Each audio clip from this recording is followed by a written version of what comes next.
ரொம்ப டேஸ்டியான காராமணி குருமா பண்ண போகிறோம். அதுக்கு எண்ணெய் ஊற்றணும். இப்போது எண்ணெய் ஊற்றிட்டு அடுத்து லைட்டாக கொஞ்சமாக கடுகு போடணும். நிறைய போடாதீங்க. கடுகு போட்டு இது வந்து சோம்பு கறிக்கு போடுவோம் பாருங்கள், அந்த கறி குழம்புக்கு போடுற சோம்பு. அப்புறம் இங்கே பாருங்கள், பூண்டு, கருவேப்பிலை,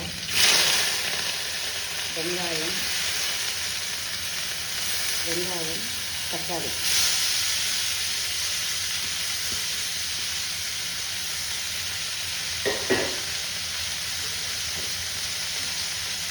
இது வந்து நல்லா போட்டு வதக்கணும்.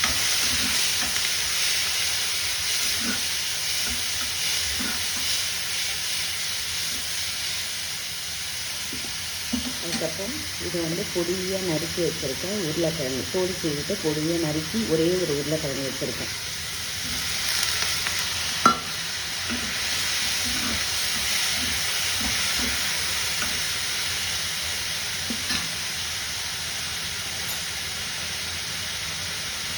அடுத்து பாருங்கள், உப்பு போடணும்.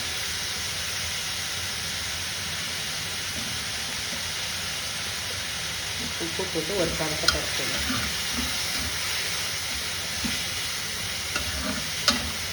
இந்த நறுக்கி வச்சு அந்த பொடியாக நறுக்கி இருக்கேன் இல்லைங்களா, அந்த உருளைக்கிழங்குலேயே வெந்துடும்.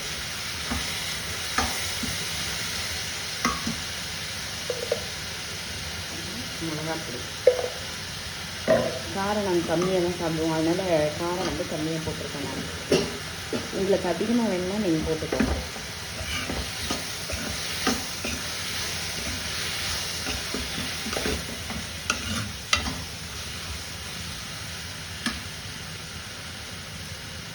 இப்போது இது வந்து நான் எப்போயுமே காராமணி குழம்பு வச்சேன்னா ஃபஸ்ட்டு ஃப்ரை பண்ணிடுவேன், வறுத்துருவேன்.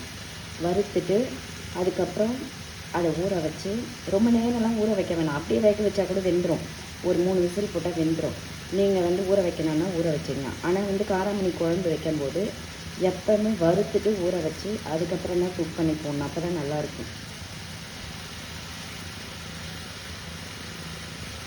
நீங்கள் வறுக்காமல் போட்டிங்கன்னா காராமணியெல்லாம் வந்து குழஞ்சி போயிடும். அது இல்லாத அந்த ஃப்ளேவர் வந்து மாறிடும்.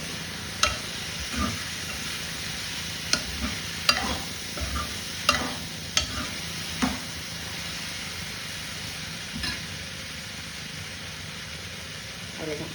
அதுக்கப்புறம் தேங்காய் அரைச்சி வச்சுருக்கேன். தேங்காய் அரைச்சிட்டு அதை தேங்காய் பால் வடிகட்டி வச்சுருக்கேன், அதை ஊற்றப்புறம்.